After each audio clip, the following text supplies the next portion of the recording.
Hey, what's up everybody? Welcome to my YouTube channel. My name is Victor, and today I'm going to talk about how you can go about choosing a niche. Just the other day I uploaded a video titled 5 Steps to Creating an Online Business. Now the next 5 videos, I'm going to go over each of those steps in a bit more detail. So again, number 1 of that video was you got to find a niche. A niche, I'm assuming you already know what it is if you're watching this video, but it's just it's a topic, it's a focal point for your business. You can't just be the jack of all trades. That doesn't work, that's ineffective. You got to pick something to specialize in, to be great at. So how do you find a niche? I'm going to go over a few different things you want to consider when you're choosing your niche. Number 1, the most important thing is it has to be something you genuinely enjoy doing. You love, I would say, pick something that you love the most, something that you will have fun studying and mastering your craft, your niche for the rest of your life. Something you just love to talk about, you love to learn about, you love to help people out with, etc. It's common that people scan around online and say, what's the most profitable niche? Okay, well, fitness, weight loss for women between 30 and 50, you want to lose 10 pounds. It's not about that, because an online business is not a get-rich scheme. It's something that does take a lot of hard work, but the whole idea is it's a labor of love. But what I'm saying is that if you pick something that's just profitable and you genuinely don't love it, you're not going to stick with it long enough, do the ups and downs to become a massive success. So pick something you love, and then you can enjoy and love what you do. Number 2, because number 1 can be kind of confusing, because I know a lot of you are thinking, dude, I like a lot of stuff. I was in that exact same boat and had the same experience and same indecisiveness. Well, I like this, I like that. Well, what do I do? This is where number 2 will help you. Where do you get the most feedback? I'll give you an example. I was a fitness fanatic almost my entire life. I've owned gyms. I was a trainer for a personal trainer for a decade, and I was extremely knowledgeable. I would argue as knowledgeable about fitness and health and diet and exercise than a lot of a lot of people who consider themselves authority. But for whatever reason, maybe it's just my look, my personality, I just did not get I just didn't get that great of feedback. Like when I have another YouTube channel, most of you know, it's about spiritual awakening.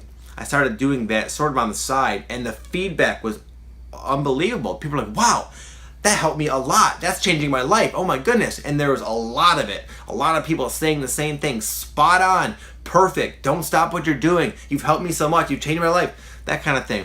I would get feedback like that once in a great while with my fitness, even though my heart was into it, but it was just not so in my face and so obvious. I would do something and I would try my best, and I could just see that there was a disconnect for whatever reason. It just wasn't my purpose. It wasn't my thing. It wasn't my ideal niche. So do something you love that you also get some feedback with. That, again, when you find that one thing, that right thing, it's usually pretty obvious. And number 3, it needs to be profitable. You have to have some sort of way to make money. For example, I love reading books. I'm a freaking reader. I'm always listening to audiobooks. But I can't make money by having a hobby of reading books. It's just unlikely. There might be some real random creative way to do that, but generally that's not a very wise choice to try to build up an online business around my passion for reading. Okay, same with, I love mixed martial arts and boxing, but I'm not that good. I started way too late, even though I love going and boxing and wrestling, and I love watching the UFC fights on TV. There's a lot of people who, again, have started this when they were a little tyke, and they're 1,000 times more skilled and natural with this, and it's just not realistic for me at my age to jump into that niche. It's not going to be profitable. I can't really become an authority in that in time to do that. So you got to be somewhat grounded here. I know I'm always saying you could take any passion you have and and monetize it. And generally speaking, that's true, but you also have to, you can't abandon common sense altogether, okay?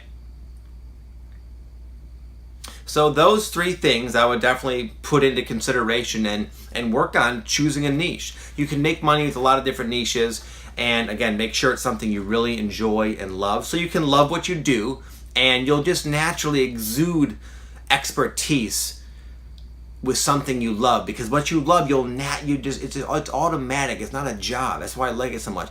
You'll study it and obsess about it and voraciously consume information and content about that, and then you'll just that expertise will ooze out of you, and it'll be fun obtaining that expertise.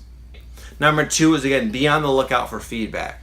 It's usually pretty obvious when what you're doing is eliciting an ideal response from other people. Just be on the lookout for that. Be honest about it. Again, you might like bikes a lot, but whenever you talk about bikes, people want to get the hell out of your presence because you're just annoying with it. You got to kind of be honest with the feedback you're getting.